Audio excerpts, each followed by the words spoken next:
I'm going to show you how to make the blurred whip pan transition in Premiere Pro. So you're going to head over to Effects and search for Push. And then click and drag the push transition in between the clips you want to add a transition. Select the transition and head over to Effects Controls.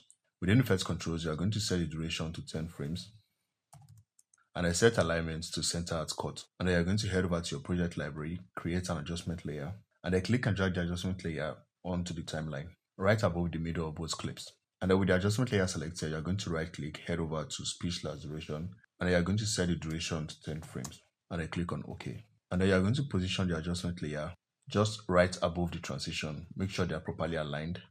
And then select the adjustment layer, head over to Effects, and search for directional blur.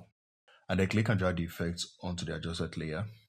With the adjustment layer selected, you're going to head over to Effects Controls, head over to Directional Blur, and set direction to 90 degrees. And then blur length to 150. Please like and subscribe.